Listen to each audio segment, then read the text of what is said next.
యొద్దకు రండి. ఈ మాట నేను కాదు కానీ దేవుడే చెబుతున్నాడు.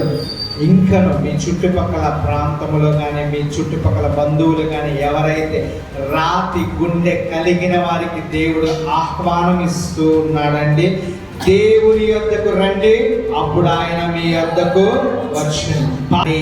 తెలియని ప్రాంతంలో టీవీలు కానీ ఫోన్లు కానీ లేని ప్రాంతంలో సువార్తను చేసేవారు అనేక మంది ఉన్నారు. వారందరూ చేసేది ఏమిటి అంటే ఇలాంటి రాతి గుండె కలిగిన వారి మధ్యలోనికి వెళ్ళి సువార్తను ప్రకటిస్తూ ఉన్నారు. మనుషులను తినే ప్రాంతములో, రక్తమును త్రాగే ప్రాంతములో, మనిషి జాడలు కనబడితే కొట్టి చంపేసే ప్రాంతములో అనేక మంది రక్షణ సువార్తను అందిస్తున్నారు. వారు ఎలాగున వెళుతున్నారంటే దేవుని ఆత్మ చేత నడిపింపబడి వెలుచున్న వారిగా ఉన్నారండి. మనకైతే దేవుని వలన మాంసపు ముద్ద మనలో, మాంసపు గుండెను మనలో పెట్టి దేవుణ్ణి ఆరాధించే విధముగా, స్తుతించే విధముగా, మహిమపరిచే విధముగా నిజమైన ప్రేమనే మనకు రుచి చూచే కృపను దేవుడు అనుగ్రహించినందుకే దేవునికే మహిమ కలుగును గాక. ఇశ్రాయేలీయులారా అనగా దేవుని నమ్మిన ప్రతి బిడ్డకు దేవుని యేసు క్రీస్తు నామములో, ఆయన నామమును విశ్వసిస్తున్న ప్రతి ఒక్కరికి చెబుచున్నాడండి, మీరు మనస్సు తిప్పుకొనుడి, మీ దుర్మార్గత నుండి మరలి మనస్సు తిప్పుకొనుడి, మీరెందుకు మరణము నొందుదురు? మరణమే వారికి లేదండి. హల్లెలూయా, హల్లెలూయా. మరణమే ఇక లేదని దేవుని వాక్యము సెలవిస్తుంది. చిన్న పని చేయాలి, దుర్మార్గత నుండి మనస్సును మరలా తిప్పుకొనుడి అని దేవుని వాక్యము సెలవిస్తుందండి. మన రాతి గుండెలు ఏవైతే ఉన్నావో దానివల్ల ప్రయోజనమేమీ లేదండి. మనము పాపము చేసేవారిగా ఉన్నట్లయితే ఆ గుండె వినదండి. ఏ మాటకు స్పందించదు, ఏ మాటలు కూడా తీసుకోకుండా ఎంతో వేదన కలుగుతున్నా, ఆపద వస్తున్నా, కష్టము నష్టము ప్రాణము పోచున్నప్పటికీ కూడా ఆ రాతి గుండ స్పందించలేదు. కుటుంబాలలో అనేక మంది ఇలాగనే ఉన్నారండి. తాగుబోతులుగా, తిరిగిబోతులుగా, వ్యభిచారులుగా, రకరకాల పాపములు ఆనందముగా, సంతోషముగా గడుపుచున్న రాతి గుండె కలిగిన హృదయాలుగా ఉన్న వారందరికీ కూడా దేవుడు చెప్పుచూ ఉన్న మాట, బిడ్డ నా మాట విని మనస్సును త్రిప్పుకుంటే చాలు బిడ్డ, నేను మరణము లేని స్థితిలోనికి నిన్ను నడిపిస్తానని దేవుని వాక్యం సెలవిస్తుందండి. హల్లెలూయా. వచ్చేట మన అందరికీ కూడా తెలుసు, అనేక సార్లు మాట్లాడతాం. ఏమిటి మరణం? ఆ మరణము మనము దేవుని నుండి దూరము చేసేదిగా ఉండకూడదండి. మనము హల్లెలూయా నా యందు శుద్ధ హృదయము కలగ చేయము. ఎందుకని అంటే నా రాతి గుండెను నేను తీసివేశాను దేవా. నిన్ను ఆరాధించాలంటే, స్తుతించాలంటే, మహిమపరచాలంటే, ఘనపరచాలంటే నా హృదయము సరిపోదు నా దేవా. నా పాత రోత శాపము కలిగిన బండ బారిపోయిన లోకము అనుసరించే ఆ రాతి గుండెను తీసివేసి మాంసపు గుండెను నాలో పెట్టు దేవా అని చెప్పేసి మనము కూడా నా యందు శుద్ధ హృదయము కలగ చేయము, నా అంతరంగములో స్థిరమైన మనస్సును నూతనముగా పుట్టించుము. ఎప్పుడైతే పుడుతుందో ఆ నూతనమైన హృదయము దేవుడు వారికి ఏమి చేస్తాడంటే, హృదయ శుద్ధి కలిగిన వారు ధన్యులు, వారు దేవుణ్ణి చూచెదరు. వాటి వలన ప్రయోజనం ఏమీ లేదు, కానీ మనము చనిపోతే దేవుడు సంతోషించే విధముగా ఉండాలండి. హల్లెలూయా. నీ చావు దేవుణ్ణి సంతోషపరిచే విధముగా ఉండాలి.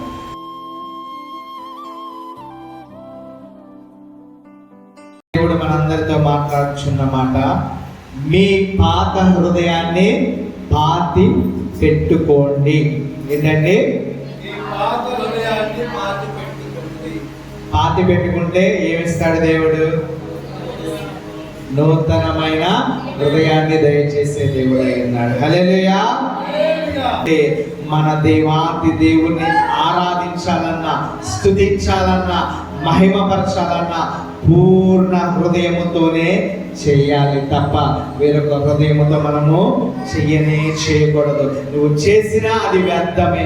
పూర్ణ హృదయము లేకుండా ఆరాధించి స్తుతించి మహిమపరిచినా వ్యర్థమే. అందుకని బరీ యువర్ ఓల్డ్ హార్ట్ అంటే మీ యొక్క పాత హృదయాన్ని మట్టిలో పాతి పెట్టమని చెబుతూ ఉన్నాడు దేవుడు. ముందుగా మనం చూసినట్లయితే హెజ్కేలు గ్రంథము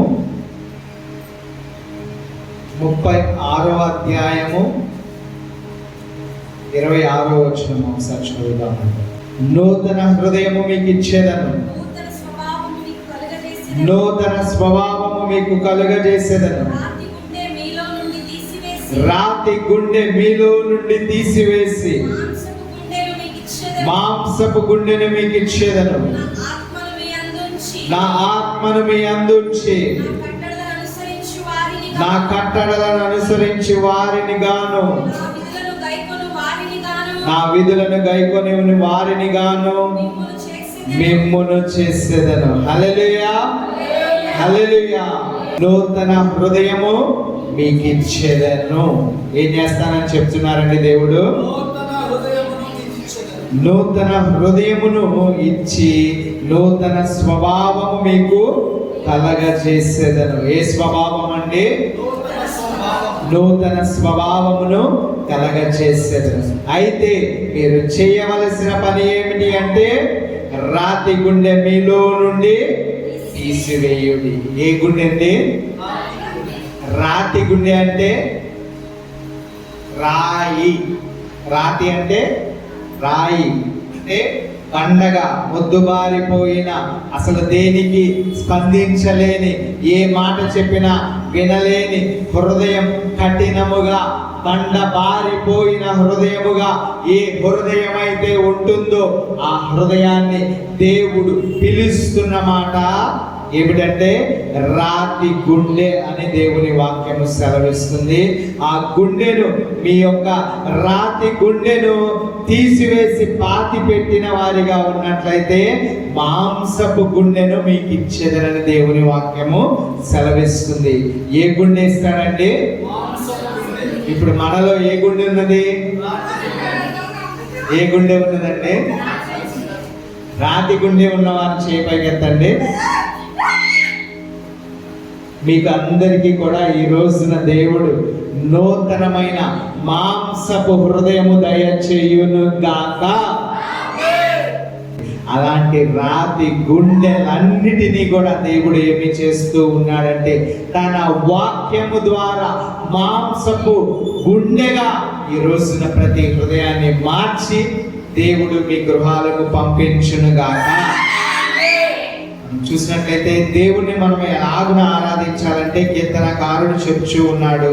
119వ కీర్తన 10వ వచనం ఒకసారి చదువుదామండి. నా పూర్ణ హృదయముతో నిన్ను వెతికి ఉన్నాను, నన్ను నీ ఆజ్ఞలను విడిచి తిరగనీయకుము. చాలండి. మనము చూసినట్లయితే ఇక్కడ కీర్తనకారుడు చెబుతున్నాడు ఏమని అంటే నా పూర్ణ హృదయముతో నిన్ను వెతికి ఉన్నాను, నన్ను నీ ఆజ్ఞలను విడిచి తిరగనీయకుము. ఎందుకని అంటే ఆయన ఆజ్ఞలను విడిచి తిరిగినట్లయితే, ఆయన ఆజ్ఞలను విడిచి మనము వేరొక లోకపు ఆలోచనలు కలిగి తిరిగిన వారిగా ఉన్నామంటే పూర్ణ హృదయముతో దేవుణ్ణి వెతికే వారిగా ఉండమండి. మనము వెతకాలంటే నిజమైన దేవుడిని, నిజమైన రక్షకుడిని, నిజమైన మన సృష్టికర్తను మనము ఆరాధించాలంటే, ఆయనను ఘనపరచాలంటే, మహిమపరచాలంటే మనందరికీ కూడా మాంసపు గుండె, పూర్ణ హృదయము కలిగిన వారిగా మనందరము కూడా ఉండవలసిన వారిగా ఉన్నామండి. ఆ పూర్ణ హృదయము లేకుండా దేవుణ్ణి ఎవ్వరు కూడా వెతకలేరు. హల్లెలూయా. మనందరము కూడా ఆ రాతి గుండెని ఈ రోజు యేసు నామములో పాతి పెట్టును గాక. మనందరము కూడా అసలు హృదయం అంటే ఏమిటండి? మనస్సు అంటారు చాలా మంది. హృదయం అనగానే లవ్ సింబల్ వేసేస్తూ ఉంటారు చాలా మంది. ఏం చేస్తారు? లవ్ సింబల్ వేసేసి ఇదే హృదయముగా చెబుతూ ఉంటారు. మనలో ఒక హృదయాన్ని దేవుడు పెట్టి ఉన్నాడు. ఎందుకు పెట్టి ఉన్నాడంటే నీకు ఆలోచన పుట్టించడం, ఇది మంచి చెడ్డది అన్ని అనుగ్రహించే కృపను హృదయం ద్వారా మనిషికి ఇవ్వబడి ఉన్నది.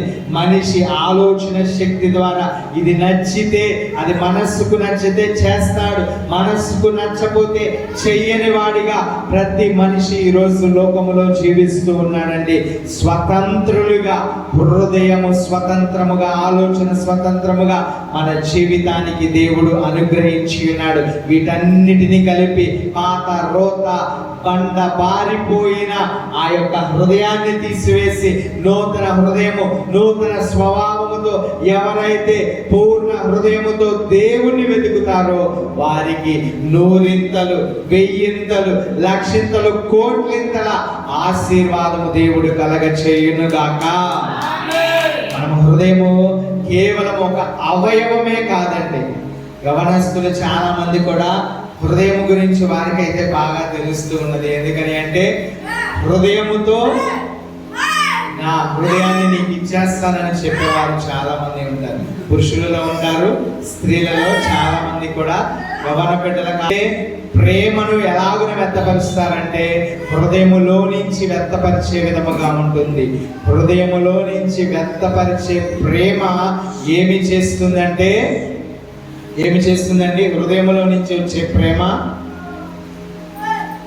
మన ప్రేమించే వారిని ఎంతో మంచిగా చూడాలని, ఎంతో మంచి పరిస్థితుల్లో వారిని ఉంచాలని, అన్ని విషయాలలో కూడా ప్రేమ పూర్వకముగా ఉంచాలని మనము కోరుకుంటూ ఉన్నాము. ఒకసారి అడిగి ప్రేమలు కూడా వ్యర్థమైనవి. ఈ ప్రేమల వల్ల అనేక సార్లు అనేక హృదయాలు ఎలాగున మారిపోతూ ఉన్నాయంటే రాతి గుండెగా మారిపోతూ ఉన్నదండి. ఆమె ప్రేమించలేదని ఆయన విషయంలో అనేకమును లోకములో చేస్తున్నారు. ఎందుకని అంటే అది నిజమైన ప్రేమ కానే కాదు. శరీర ఆశలు, కోరికలతో వ్యర్థముగా, లేదంటే శరీర వాంఛలు తీర్చుకోవడానికి కలిగే ప్రేమ వ్యర్థమైన ప్రేమ.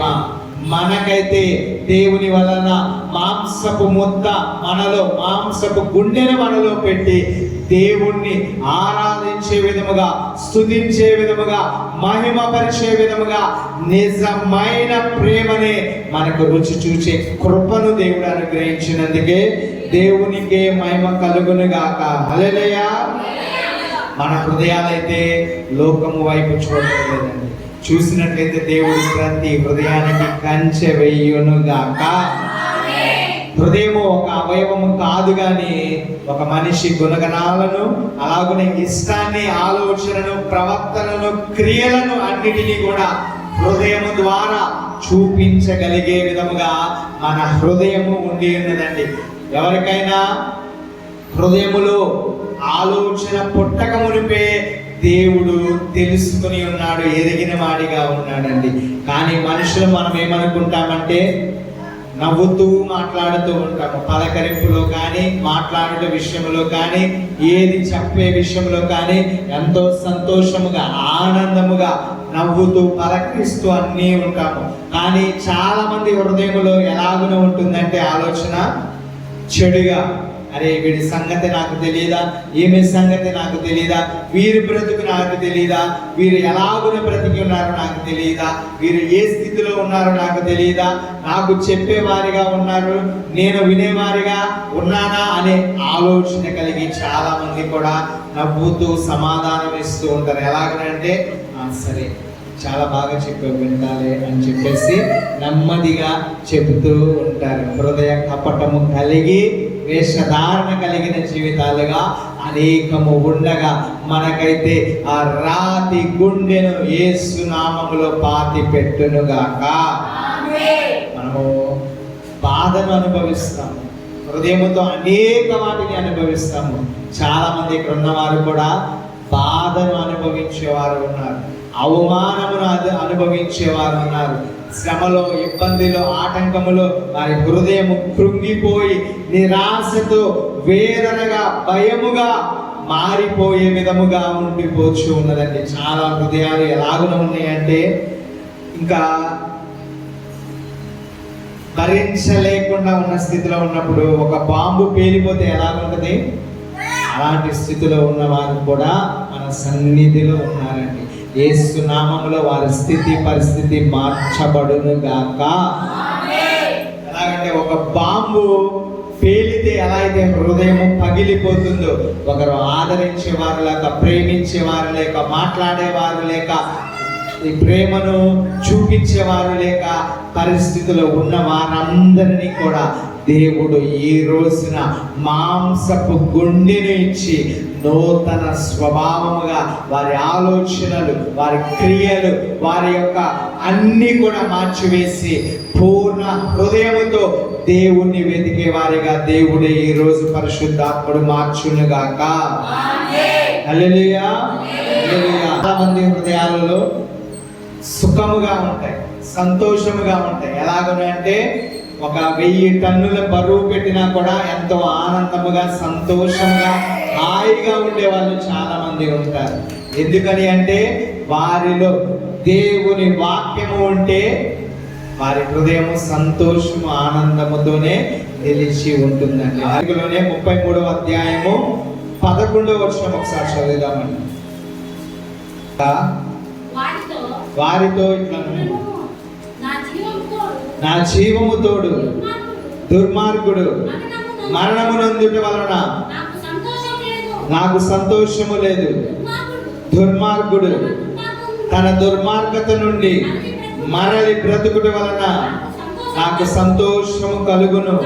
కాబట్టి ఇశ్రాయేలీయులారా, మనసు త్రిప్పుకొనుడి, మీ దుర్మార్గత నుండి మరలి మనసు త్రిప్పుకొనుడి, మీరెందుకు మరణమునందుదురు. ఇదే ప్రభువగు యెహోవా వాక్కు. చాలండి. హల్లెలూయా. హల్లెలూయా.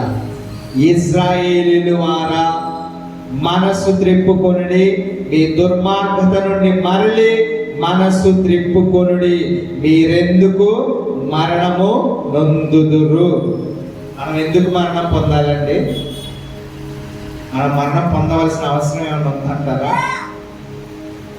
ఉందా లేదండి? మరణము పొందాల్సిన అవసరం ఉందా? జీవము కలిగిన దేవుణ్ణి పట్టుకున్న వారిగా ఉన్నాము. జీవించేవాడు మనకు తోడుగా ఉన్నప్పుడు మరణ భయము కూడా ఏమీ చేయదు. మరణము వచ్చిన మరణము తర్వాత జీవమే ఉందని దేవుని వాక్యము మనకు వివరిస్తూ ఉన్నదండి. దుర్మార్గులుగా, దేవునికి విరోధముగా ఈ లోకమును అనుసరించి జీవించే వారిగా ఉన్నామంటే దేవుడు మరణము వచ్చినప్పుడు దేవుడు మనకు తోడుగా ఉండనే ఉన్నాడు. ఆ మరణము చేత నరకములో పడేవారిగా ఉంటాము. అందుకనే దేవుడు చెబుతున్నాడు, ఇశ్రాయేలీయులారా అనగా దేవుని నమ్మిన ప్రతి బిడ్డకు దేవుడు యేసు క్రీస్తు నామములో, ఆయన నామమును విశ్వసిస్తున్న ప్రతి ఒక్కరికి చెబుతున్నాడండి, మీరు మనస్సు తిప్పుకొనుడి, మీ దుర్మార్గత నుండి మరలి మనస్సు త్రిప్పుకొనుడి, మీరెందుకు మరణము నొందుదురు. మరణమే వారికి లేదండి. హల్లెలూయా. హల్లెలూయా. మరణమే ఇక లేదని దేవుని వాక్యము సెలవిస్తుంది. చిన్న పని చేయాలి, దుర్మార్గత నుండి మనస్సును మరలా తిప్పుకొనుడి అని దేవుని వాక్యము సెలవిస్తుందండి. మన రాతి గుండెలు ఏవైతే ఉన్నావో దానివల్ల ప్రయోజనమేమీ లేదండి. మనం పాపము చేసేవారిగా ఉన్నట్లయితే ఆ గుండె వినదండి. ఏ మాటకు స్పందించదు. ఏ మాటలు కూడా తీసుకోకుండా ఎంతో వేదన కలుగుతున్నా, ఆపద వస్తున్నా, కష్టము నష్టము ప్రాణము పోచున్నప్పటికీ కూడా ఆ రాతి గుండె స్పందించలేదు. కుటుంబాలలో అనేక మంది ఇలాగునే ఉన్నారండి. తాగుబోతులుగా, తిరిగిబోతులుగా, వ్యభిచారులుగా, రకరకాల పాపములు ఆనందముగా, సంతోషముగా గడుపుచున్న రాతి గుండె కలిగిన హృదయాలుగా ఉన్న వారందరికీ కూడా దేవుడు చెబుచూ ఉన్న మాట, బిడ్డ నా మాట విని మనస్సును త్రిప్పుకుంటే చాలు బిడ్డ, నేను మరణము లేని స్థితిలోనికి నిన్ను నడిపిస్తానని దేవుని వాక్యం సెలవిస్తుందండి. హల్లెలూయా. హల్లెలూయా. ఆ రాతి గుండె గురించి దేవుడు చెబుతున్నాడండి. దేవుని పట్ల అవిధేయత లేకుండా, వాక్యం అనే భయము లేకుండా, అసలు సృష్టికర్తనే అవమానముతో నిందించి దూషించే వారు అనేక మంది ఈ లోకములో ఉండగా, అలాంటి వారు పాపములో కొట్టిమిట్టాడుతూ మొండితనముగా, నిర్లక్ష్యముగా, కఠినమైన మార్పు లేని హృదయము కలిగిన వారందరినీ కూడా దేవుడు ఏమని పిలుస్తున్నాడంటే రాతి గుండె. అలాంటి గుండెలన్నింటినీ పిండి దేవుడు మాంసపు హృదయాన్ని దయచేస్తూ ఉన్నాడు. హల్లెలూయా, హల్లెలూయా. మన దేవాతి దేవుణ్ణి ఆరాధించాలన్నా, స్తుతించాలన్నా, మహిమపరచాలన్నా పూర్ణ హృదయముతోనే చేయాలి తప్ప వేరొక హృదయముతో మనము చేయకూడదు. నువ్వు చేసినా అది వ్యర్థమే. పూర్ణ హృదయము లేకుండా ఆరాధించి స్తుతించి మహిమపరిచినా వ్యర్థమే. రాతి గుండెలోనికి ఏదైనా వెళ్ళిందంటే, రాయిలోనికి ఏదైనా విత్తనము కానీ నాటబడితే అదేమైనా మరలను ఫలించేదిగా ఉంటుందా? అది పడిందిగానే ఉంటుంది. సూర్యుడు రాగానే సాయంత్రానికి ఎండకి మాడిపోతుంది తప్ప, ఎండిపోతుంది తప్ప ఫలం అనేది దానిలో నుంచి రానే రాదు. ఈ రోజున అలాంటి రాతి గుండెలు అనేకము ఉన్న వాక్యము రెండంచులు కలిగిన ఖడ్గముగా చొచ్చుకుపోయి చీల్చుకుని పోయి వారి యొక్క గుండెలన్నిటినీ చీల్చివేసి నూతనమైన మాంసపు ముందుగా దేవుడు తయారు చేస్తానని చెప్పుచున్నారు. హల్లెలూయా, హల్లెలూయా. చనిపోవటం వలన ప్రయోజనం ఏమీ లేదు, కానీ మనము చనిపోతే దేవుడు సంతోషించే విధముగా ఉండాలండి. హల్లెలూయా. ఈ చావు దేవుని సంతోషపరిచే విధముగా ఉండాలి. ఈరోజు అనేక మంది చనిపోతున్నారు. చచ్చిపోవడానికి దగ్గర దాకా వెళ్ళి వచ్చేవారు అనేక మంది ఉన్నారు. అయినప్పటికీ కూడా ఆ చావును బట్టి నీకు, నీ కుటుంబానికి ఎంత సంతోషము ఉందో లేదో తెలియదు, కానీ మన చావును బట్టి దేవుడు సంతోషించేవాడిగా ఉండాలండి. చనిపోయిన వాడిగా ఉంటే ప్రయోజనం ఏమీ లేదు. వాడికి ఏది వినపడదు, కనపడదు, ఏమీ మాట్లాడలేదు, ఏ గ్రహింపు లేని వాడిగా ఉంటాడండి. కానీ బ్రతికి ఉన్నప్పుడే హృదయమును మార్చుకోమని పోయిన వారం మనం మాట్లాడుకుని ఉన్నామండి. ఏమని చెప్పి ఉన్నాము? వాక్యము దైవ భక్తిని అనుసరించి ఆయన కలిగించే దుఃఖము వలన వచ్చే మార్పు అనగా మారు మనస్సు ఏమి చేస్తుందంటే రక్షణార్థకమైన హృదయమును, కంచెను దేవుడు కలిగిస్తాడని దేవుని వాక్యము సెలవిస్తుంది. ఈ రోజును కూడా దేవుడు చెబుతున్నాడండి, రాతి గుండె, హార్ట్ ఆఫ్ స్టోన్, దానిని ఈ రోజు దేవుడు బద్దల కొట్టునుగాక. హల్లెలూయా. అలాగే 18వ అధ్యాయము, హెచ్కేలోనే 18వ అధ్యాయము 31-32లో కూడా ఈ యొక్క మాటలే ఉంటవి. ఒకసారి మన క్రియలన్నిటినీ విడిచి నూతన హృదయమును, నూతన బుద్ధి తెచ్చుకొనుడి.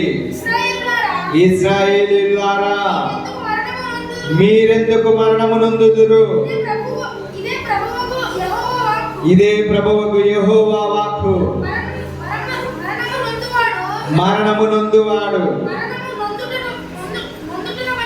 మరణము నొందుటను బట్టి నేను సంతోషించువాడను కాను.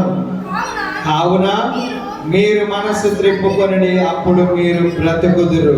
ఇదే ప్రభువుకు యెహోవా వాక్కు. హల్లెలూయా, హల్లెలూయా. దేవుడు చెబుతున్నాడండి, అక్రమ క్రియలన్నిటిని విడిచి నూతన హృదయమును, నూతన బుద్ధిని తెచ్చుకొనుడి. ఇశ్రాయేలీయులారా, మీరెందుకు మరణము నొందుదురు? మరణము నొందువాడు మరణము నొందుటను బట్టి నేను సంతోషించువాడను కాను. నేను సంతోషించే వాడిని కానే కాదు అని సృష్టికర్తే ఈరోజు చెప్తున్నాడండి. మరణము మనది సంతోషకరముగా ఉండాలి, దేవుడిని మెచ్చుకునేలాగా. నా బిడ్డ చనిపోయాడు అనితే ప్రపంచమంతా కూడా ఎలాగో ఉండాలంటే దేవుని బిడ్డ చనిపోయాడని చెప్పుకునే విధముగా ఉండాలండి. ఒక సేవకుడు గాని, ఒక విశ్వాసి గాని కనపరిచిన దేవుని యందు విశ్వాసము, భక్తిని బట్టి నా బిడ్డ చనిపోయాడు అని మనము కాదు చెప్పేది, దేవుడే ప్రపంచమంతా తెలియజేసేవాడై ఉన్నాడండి. హల్లెలూయా. తెలియని ప్రాంతంలో టీవీలు కానీ ఫోన్లు కానీ లేని ప్రాంతంలో సువార్తను చేసేవారు అనేక మంది ఉన్నారు. వారందరూ చేసేది ఏమిటి అంటే ఇలాంటి రాతి గుండె కలిగిన వారి మధ్యలోనికి వెళ్ళి సువార్తను ప్రకటిస్తూ ఉన్నారు. మనుషులను తినే ప్రాంతములో, రక్తమును త్రాగే ప్రాంతములో, మనిషి జాడలు కనబడితే కొట్టి చంపేసే ప్రాంతములో అనేక మంది రక్షణ సువార్తను అందిస్తున్నారు. వారు ఎలాగున వెళుతున్నారంటే దేవుని ఆత్మ చేత నడిపింపబడి వెలుచున్న వారిగా ఉన్నారండి. హల్లెలూయా, హల్లెలూయా. అలాంటి రాతి గుండె కలిగిన వారందరినీ కూడా మారుస్తే దేవుడు ఈ భూలోకాన్ని పరలోకంగా మారుస్తాడండి. హల్లెలూయా, హల్లెలూయా. అది మార్పు లేకుండా అనేక మంది కూడా తిరుగుబాటు చేస్తూ ఉన్నారు, వ్యర్థమైనవి మాట్లాడుతూ ఉన్నారు. అనేక వాటిని గురించి, అనేకమైన విషయాలను గురించి తెలిసి తెలియక మాట్లాడచ్చు. ఈ లోకములో అనేక మంది ఉండగా దేవుడు అలాంటి రాతి గుండె కలిగిన వారి హృదయాన్ని పాతిపెట్టి మాంసపు గుండెను అనగా దేవుడు కృప అనే గుండెను మనందరికీ దయచేయునుగాక. హల్లెలూయా. మనకి కొన్నిసార్లు ఏం చేస్తుందంటే పాపం వలన వచ్చు జీతం మన అందరికీ కూడా తెలుసు. అనేక సార్లు మాట్లాడతాం. ఏమిటి అది? మరణం. ఆ మరణము మనము దేవుని నుండి దూరము చేసేదిగా ఉండకూడదండి. మోక్షములో మనందరము కూడా ఒకే కుటుంబమై ఉన్నామండి. హల్లెలూయా.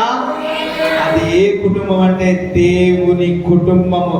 ఏ కల్మషము లేకుండా, ఏ యొక్క లోపల ఒకటి పెట్టుకుని బయటికి ఒకటి చెప్పే విధముగా కాకుండా, హృదయములో ఏ ఆలోచన లేకుండా ఒకే ఆలోచన, పూర్ణ హృదయము కలిగిన వారిగా పరలోక రాజ్యంలో ప్రతి ఒక్కరూ ఉంటారండి. హల్లెలూయా. మరణము కూడా మనల్ని దేవుని నుంచి వేరుపరచకూడదండి.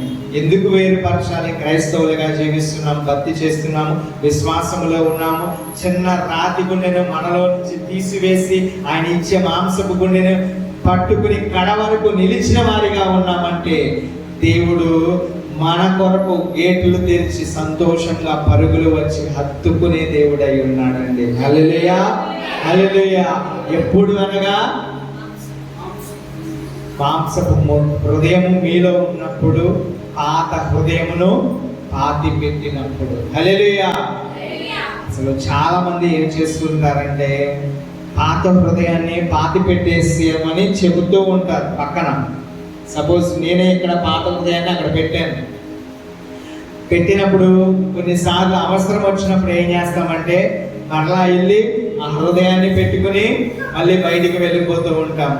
కొద్దిసార్లే కదా, ఒక క్షణమే కదా, లేదంటే ఎవరు చూడటం లేదు కదా, ఎవరు నన్ను గమనించడం లేదు కదా, ఎవరు పట్టించుకోవటం లేదు కదా అని చెప్పేసి ఆ హృదయాన్ని పెట్టుకుని వెళ్ళిపోయి అంతా చేసేసి మరలను వచ్చి మరలను మోకరించి ఈ హృదయాన్ని పక్కన పెట్టినట్టుగా పెడుతున్నాం అంతే. చాలా మంది జీవితాల్లో అదే జరుగుతూ ఉన్నదండి. ఒక్కసారి పాతి పెట్టామంటే అది చచ్చినదిగా ఉండాలి. మరలను మనమే వెళ్ళి అరే నా గుంట ఎక్కడుంది, నా హృదయం ఎక్కడుందని వెతుక్కునే వారిగా ఉండకూడదు. మనిషి చనిపోయినప్పుడు తీసుకువెళ్ళి శవాన్ని ఎలా అయితే పాతి పెడుతూ ఉంటారో, ఆ పాతి పెట్టిన దానిని ప్రేమ కలిగి, ఆప్యాయత కలిగి, లేదంటే నాకు ఇంకా వాడిని చూడాలని ఉంది అనుకుని ఒక 10 రోజులు 20 రోజులు అయిన తర్వాత ఎవరైనా కుటుంబ సభ్యులు వెళ్ళి తవ్వుకుని ఆ యొక్క శవాన్ని ఇంటికి తీసుకొచ్చుకుంటారండి? ఎవరు కూడా తీసుకొచ్చుకున్నారు. పాతి పెట్టిన తర్వాత అనగా ఇంటి నుంచి బయటికి వెళ్ళిన శవం మళ్ళా ఇంటికి వస్తేనే వాళ్ళు చూడలేని స్థితిలో ఉన్నాము.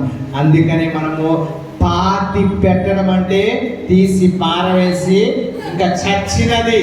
ఆ పాత రోత హృదయము చచ్చినది, నూతనమైన హృదయమే నాలో ఉన్నది అని గ్రహింపుగా దయచేస్తే, పరిశుద్ధాత్ముడు మీకు దయచేస్తే కడ వరకు కూడా నిలిచి ఉండేవారిగా ఉండాలండి. హల్లెలూయా.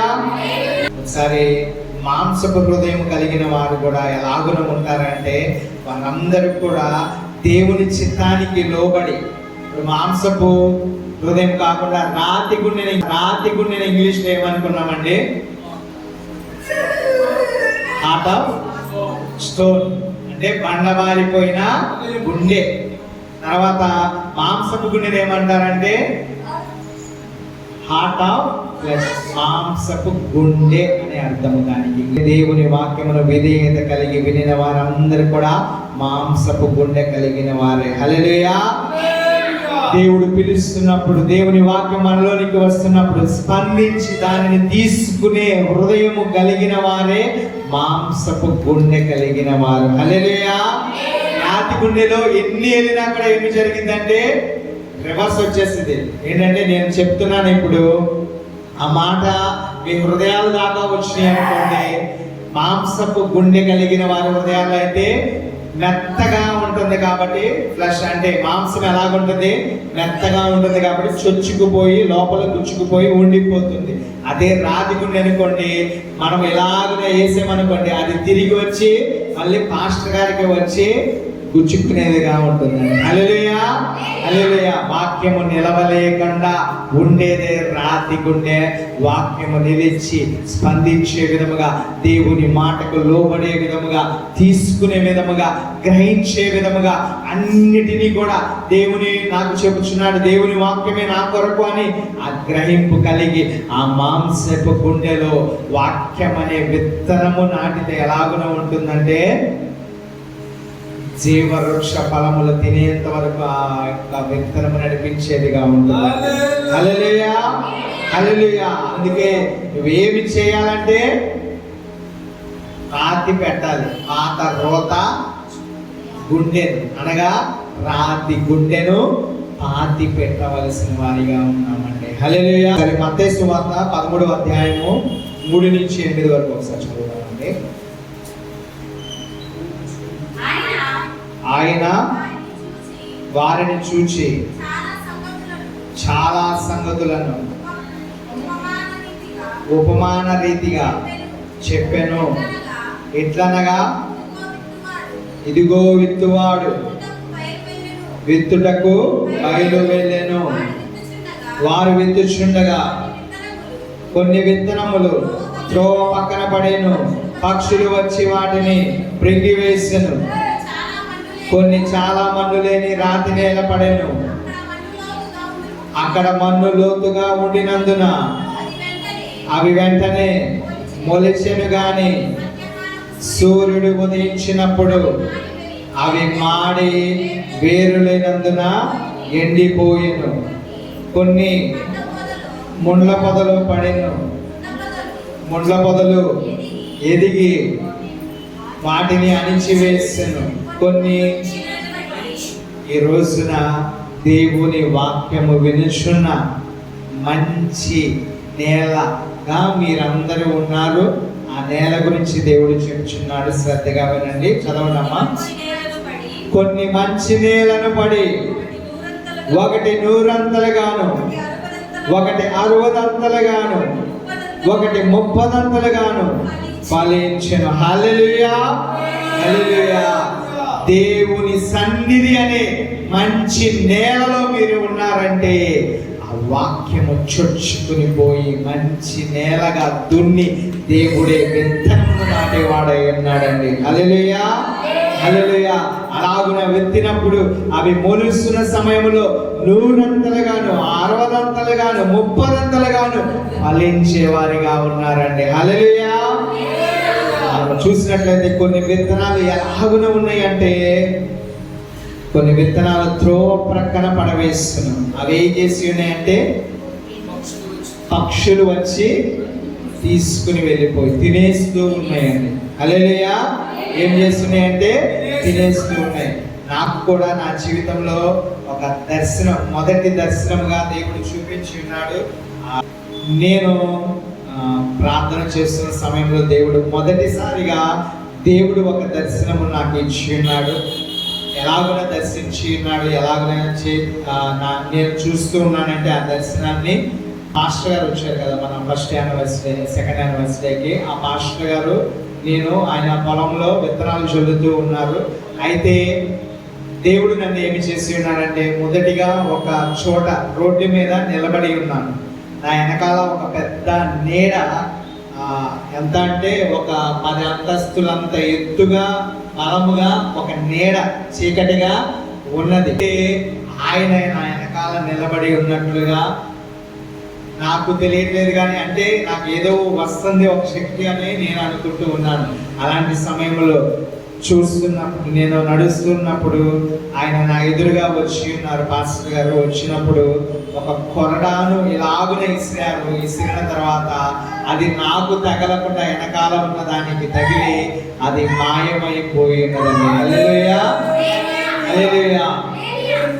అప్పుడు చెప్పిన తర్వాత ఏం జరిగినదంటే, నన్ను పట్టుకుని ఒక పచ్చని పొలాల మధ్యలోనికి తీసుకువెళ్ళి ఉన్నప్పుడు ఏమి జరుగుతుందంటే, ఒక చక్కని కంపలాగా ఉండి ఉన్నది, దానిలో విత్తనాలు ఉన్నాయి. పచ్చని పొలాలు అన్నీ కూడా పచ్చని పైరు వలె ఉన్నవి. అలాగున ఉండిన సమయంలో విత్తనాలు చదువుతున్నాం. విత్తనాలని ఏంటంటే తుప్పు కానీ చెడు పురుగులు కానీ ఏది కూడా తీసివేయకుండా వాటన్నిటిని సరి చేస్తూ ఉన్న సమయంలో దేవుడు విత్తనాలు ఆ మాస్టర్ గారితో చల్లిస్తూ ఉన్నారు. అలాగ నేను చల్లిన దానిని నాకు కూడా ఇచ్చి నువ్వు కూడా చల్లమని చెప్పుచున్నప్పుడు నేను కూడా అలాగనే తీసుకుని చల్లుచున్నప్పుడు, నేను చల్లుచున్న సమయంలో ఏం జరిగినదంటే, కొన్ని వేల కోట్ల పావురాలు వచ్చి ఆ నేలను పడిన ఆ విత్తనాలను తీసుకువెళ్ళి మరి యొక్క భూమిలో నాటుతూ ఉన్నాయి. హల్లెలూయా. తినేలేదు కానీ తీసుకువెళ్ళి వేరొక భూమిలో నాటే విధముగా నాటుతూ ఉన్నవి. అలాగున దేవుడు ఆ దర్శనమును చూపించి ఉన్నాడు. ఎందుకని అంటే, అప్పటికి నేను పాస్టర్ని కాదు కదా, విశ్వాసిగా కూడా అర్హత లేని వాడిగా ఉన్నాను. ఆ సందర్భంలోనే దేవుడు చూపించి అక్కడ నుంచి ఈరోజు ఈ స్థితిలో నిలబెట్టినందుకే దేవునికే మహిమ కలుగును గాక. హల్లెలూయా, హల్లెలూయా. అలాగున చల్లిన సమయంలో ఆ పావురాలన్నీ తీసుకువెళ్ళి వేరొక ప్రాంతంలో నాటుతున్నాయి. ఏమి నాటుతున్నాయి అంటే, దేవుని వాక్యమును నాటి అక్కడ దేవుని యొక్క రాజ్య స్థాపన విషయంలో దేవుడే వాటిని నడిపించుకున్నట్లుగా చూస్తూ ఉన్నామండి. హల్లెలూయా, హల్లెలూయా. దాని తర్వాత దర్శనము వచ్చినది. దేవుడు ఇచ్చిన నా జీవితానికి ఇచ్చిన వాగ్దానము, అక్షరాసు వలె నీ యవనం క్రొత్తగొచ్చినట్లు నేనుతో నీ హృదయమును తృప్తిపరిచెదను అనగా, రెక్కలు విప్పి ఎగురుచున్నప్పుడు ఈ పావురాలన్నీ తీసుకువెళ్ళిన విత్తనాలన్నిటినీ, అనగా అవి మొలకెత్తుతున్నప్పుడు వాటికి బలము కావాలా, వాటికి ఎరువు కావాలా, వాటికి ఏమి అవసరమై ఉన్నదో వాటన్నిటినీ కూడా చూచుకొనుటకు దేవుడు ఇలాగున రెక్కలు విప్పి నూతన హృదయము నాకు కూడా పెట్టి, నా పాత రాతి గుండెను పాతి పెట్టి నూతన హృదయమును నాకు పెట్టి, నూతనమైన స్వభావమును పెట్టి, దేవుని ఆత్మ చేత ఎగిరే విధముగా అన్నిటినీ చూచుకునే విధముగా దేవుడే ఈ రోజు నిలబెట్టుకుని ఉన్నాడండి. హల్లెలూయా, హల్లెలూయా. అందుకనే దేవుడు చెప్తున్నాడండి, పక్కన నేలలో పడినవి అవన్నీ కూడా పక్షులు తినివేస్తున్నాయి, కానీ పావురాలైతే తీసుకువెళ్ళి వేరొక చాట నాటి వాక్యమును సంఘమును విస్తరింప చేసేదిగా ఉండి ఉన్నది. మనం ఈ రోజైతే ఒక సంఘముగా ఉండి ఉన్నాము, కానీ తర్వాత మనలో నుంచి అనేక మంది లేచి అనేక సంఘాలుగా విస్తరించిపోతున్నారు. పురుషులేంటి, స్త్రీలేంటి, పిల్లలేంటి, పెద్దలేంటి, ముసలివారేంటి, ఎలాంటి వారినైనా దేవుడు పని చేపించుకునే విధముగా మన మినిస్ట్రీస్ ని మార్చబోచున్నాడండి. హల్లెలూయా, హల్లెలూయా. దాని కొరకు మీరు కూడా ఏమి చేయాలంటే ప్రార్థన చేయాలి. మీ రాతి గుండెను తీసివేసి మాంసపు గుండెను దేవుని ద్వారా పెట్టుకుని ప్రార్థించే వారిగా ఉన్నట్లయితే ప్రతిదీ కూడా ఫలముగా 100 60 30 చేసే దేవుడై ఉన్నాడండి. హల్లెలూయా. మనము అలాగనే కీర్తనకారుడు 51వ అధ్యాయము, కీర్తనలు 51వ అధ్యాయము 10వ వచనములో ఏమని ఉంటుందంటే, నా యందు శుద్ధ హృదయము కలగ చేయమని చెప్పేసి దేవుడు చదవను. దేవా నా యందు శుద్ధ హృదయము కలగ చేయము, నా అంతరంగములో స్థిరమైన మనస్సును నూతనముగా పుట్టించుము. చాలండి. హల్లెలూయా. నా యందు శుద్ధ హృదయము కలగ చేయము. ఎందుకని అంటే నా రాతి గుండెను నేను తీసివేశాను దేవా. నిన్ను ఆరాధించాలంటే, స్తుతించాలంటే, మహిమపరచాలంటే, ఘనపరచాలంటే నా హృదయము సరిపోదు నా దేవా. నా పాత రోత శాపము కలిగిన బండ బారిపోయిన లోకము అనుసరించే ఆ రాతి గుండెను తీసివేసి మాంసపు గుండెను నాలో పెట్టు దేవా అని చెప్పేసి మనము కూడా నా యందు శుద్ధ హృదయము కలగ చేయము. నా అంతరంగములో స్థిరమైన మనస్సును నూతనముగా పుట్టించుము. ఎప్పుడైతే పుడుతుందో ఆ నూతనమైన హృదయము దేవుడు వారికి ఏమి చేస్తాడంటే, హృదయ శుద్ధి కలిగిన వారు ధన్యులు, వారు దేవుణ్ణి చూచెదరు. మత్తయి సువార్త 5వ అధ్యాయం 8వ వచనంలో ఈ వాక్యం ఉంటుంది. హృదయ శుద్ధి కలిగిన వారు ధన్యులు, వారు దేవుణ్ణి చూచెదరు. మనము ముందుగా హృదయాన్ని శుద్ధి చేసుకోవాలి, పరిశుభ్రముగా మార్చుకోవాలి. చెడ్డ వాటన్నిటిని తీసివేసి పాత రోత రాతి గుండెను పాతి పెట్టేసి నూతనమైన హృదయము కొరకు ఆ పక్షిరాజు వలె ఎదురు చూసే వారిగా మనము కూడా ఉన్నామంటే, నీ రెక్కలు విప్పే విధముగా, నీవు ఎగిరే విధముగా, ప్రపంచములో పైకి ఎదిగే విధముగా దేవుడే మారుస్తాడండి. హల్లెలూయా. దానిని ఆపగలిగిన శక్తి గాని మనిషి గాని ఈ లోకములో ఎవ్వరు కూడా లేదు. తీస్తే ప్రాణం పోతుంది, మరణము అది సంతోషముగా దేవునికి ఉంటుంది. మనకైతే పెళ్లి విందులో పాల్గొనే అర్హతను దేవుడు ఇస్తాడండి. హల్లెలూయా. శుద్ధి కలిగినదిగా, పరిశుద్ధముగా ఉండాలని దేవుని వాక్యము సెలవిస్తుంది. అలాగనే యెషయా 55వ అధ్యాయము 6 నుంచి 7 వరకు నేను చదువుతానండి. యెహోవా మీకు దొరుకు కాలమునందు ఆయనను వెతుకుడి, ఆయన సమీపములో ఉండగా ఆయనను వేడుకొనుడి. దేవుడి వాక్యము సెలవిస్తుంది. ఆయన దొరుకు కాలమునందే ఆయనను వెతకాలండి. రాతి గుండె పడినప్పుడు మనము వెతికినా ప్రయోజనము లేదు. ఎందుకని అంటే ఆ హృదయంలోనికి చొచ్చుకుపోవడానికి విత్తనము సిద్ధముగా లేనే లేదు. ఎందుకని అంటే బండ బారిపోయినది, మట్టి లేదు, అక్కడ దున్నడానికి అవకాశము లేదు.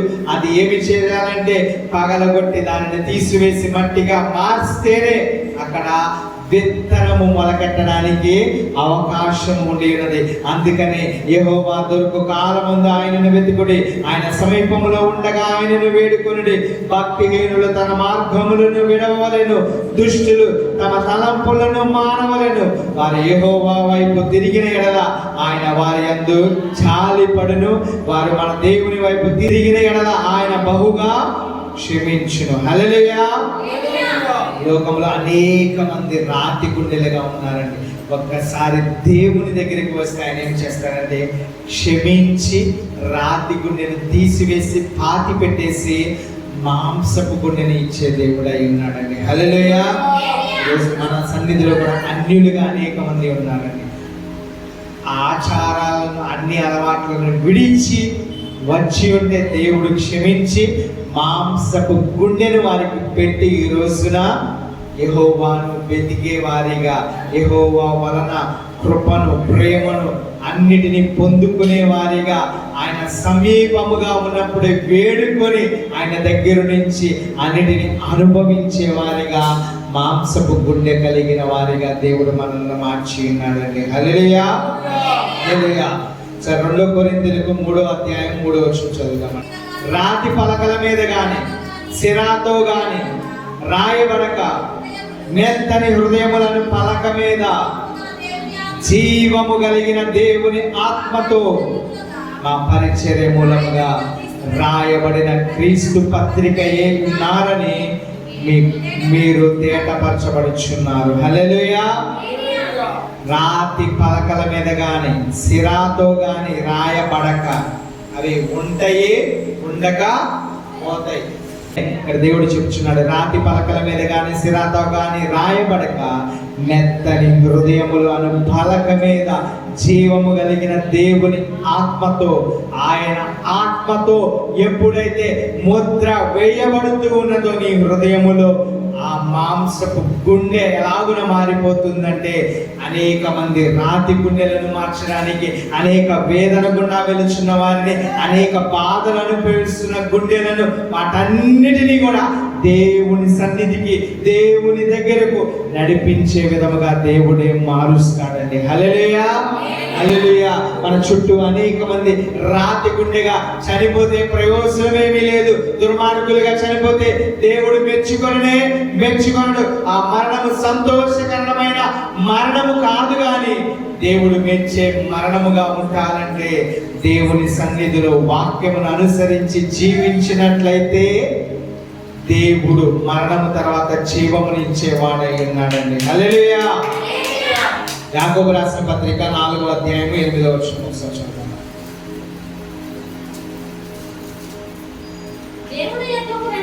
దేవుని యొద్దకు రండి, అప్పుడు ఆయన మీ యొద్దకు వచ్చును. పాపులారా మీ చేతులను శుభ్రము చేసుకొనండి, దిమనస్కులారా మీ హృదయములను పరిశుద్ధపరచుకొనండి. హల్లెలూయా. దేవుని యొద్దకు రండి. ఈ మాట నేను కాదే అని దేవుడే చెప్పుచున్నాడు. ఇంకను మీ చుట్టుపక్కల ప్రాంతంలో కానీ, మీ చుట్టుపక్కల బంధువులు కానీ ఎవరైతే రాతి గుండె కలిగిన వారికి దేవుడు ఆహ్వానం ఇస్తూ ఉన్నాడండి. దేవుని యొద్దకు రండి, అప్పుడు ఆయన మీ యొద్దకు వచ్చును. పాపులారా మీ చేతులను శుభ్రము చేసుకునండి, దిమనస్కులారా మీ హృదయములను పరిశుద్ధపరచుకొనండి. హల్లెలూయా, హల్లెలూయా. మనం చేయవలసినవంటే పాతవన్నీ గతించిపోవాలంటే మనం ఏమి చేయాలంటే మన దిమనస్కులైన రెండు మనసు కలిగిన హృదయమును తీసివేసి ఉంటే, బండ లాంటి హృదయం నీకుంటే పాపములను విడిచిపెట్టి దేవుని దగ్గరకు రావాల్సిన వారిగా ఉన్నాము. లేదు సగం అది సగం ఇది ఉన్నదంటే అన్నిటినీ విడిచిపెట్టి దేవుని దగ్గరకు రావాల్సిన వారిగా ఉన్నామండి. అప్పుడు ఆయన దగ్గరకు వస్తే ఆయన మీ దగ్గరకు వస్తాడు. హల్లెలూయా, హల్లెలూయా. అలాగనే 2 కొరింథీయులకు రాసిన పత్రిక 5వ అధ్యాయము 17వ వచనము, ఎవడైనను క్రీస్తునందున్న ఎడల వాడు నూతన సృష్టి, పాతవి గతించెను, ఇదిగో క్రొత్తవాయెను. హల్లెలూయా. ఏదైతే ఉన్నదో దేవుని విషయంలో మనము నూతన సృష్టిగా మారాలంటే పాతవన్నీ కూడా గతించాలి. అనగా ఏం చేయాలి? పాతి పెట్టాలి. మీ పాత రోత హృదయములన్నిటిని పాతి పెట్టిన వారిగా ఉన్నట్లయితే నూతన సృష్టిగా దేవుడు చేస్తాడండి. హల్లెలూయా. కీర్తనలు 24వ అధ్యాయము 4-5 వచనంలో ఒకసారి నేను చదువుతానండి. వ్యర్థమైన దాని యందు మనసు పెట్టక, కపటముగా ప్రమాణము చేయకయు, నిర్దోషమైన చేతులను శుద్ధమైన హృదయమును కలిగి ఉండువాడే యెహోవా వలన ఆశీర్వాదము నందును, తన రక్షకుడైన దేవుని వలన నీతిమత్వము నొందును. హల్లెలూయా. యెహోవా వలన ఆశీర్వాదము కావాలంటే నిర్దోషమైన చేతులను శుద్ధమైన హృదయము కలిగి ఉండవలేను. అప్పుడే ఆశీర్వాదం కలుగుతుంది. అలాగునే మీ అందరికీ కూడా నీతిమత్వము నొందును. హల్లెలూయా. మనం అందరం కూడా ఈ హృదయాలను ఎందుకు మార్చుకోవాలంటే, అసలు ఎందుకు మార్చుకోవాలి? హృదయం ఎందుకు మార్చుకోవాలంటే, మనము స్తుతించడానికి, మహిమపరచడానికి అర్హత కావాలంటే పూర్ణ హృదయం కావాలని మొదటిగా చెప్పి ఉన్నాను. ఆ పూర్ణ హృదయం లేకుండా దేవుని వెతికిన ఆయన దొరకడు. ద్వితీయోపదేశ కాండము 30వ అధ్యాయం 6వ వచనములో ఈ మాటలను మనం చూడగలమండి. నీవు బ్రతుకుటకై నీ పూర్ణ హృదయముతోను పూర్ణ ఆత్మతోను నీ దేవుడైన యెహోవాను ప్రేమించినట్లు నీ దేవుడైన యెహోవా తనకు లోబడుటకు నీ హృదయమునకును నీ సంతతి వారి హృదయమునకు సున్నతి చేయును. హల్లెలూయా. పూర్ణ హృదయముతో యెహోవాను వెతికితే తప్ప దొరకడండి. పూర్ణ హృదయం కావలసి ఉన్నది. పూర్ణ హృదయం వస్తే నీకు పరిశుద్ధాత్ముడే సహాయము చేసి ఆత్మ చేత నింపిన వాడిగా ఉండి ప్రతి విషయంలో సకలము కూడా నీకు సమస్తమును ఆశీర్వాదముగా నీతిమత్వము కలిగే విధముగా నీ జీవితాలను 100ంతలుగా 30ంతలుగా 60ంతలుగా కోట్లంతలుగా మార్చే దేవుడై ఉన్నాడండి. హల్లెలూయా. మార్కు సువార్తలో కూడా ఉంటది 12:30 నీ పూర్ణ హృదయముతోను, పూర్ణ వివేకముతోను, పూర్ణ బలముతోను, పూర్ణ ఆత్మతో దేవుని ప్రేమించి ఆరాధించవలసినదే ప్రధాన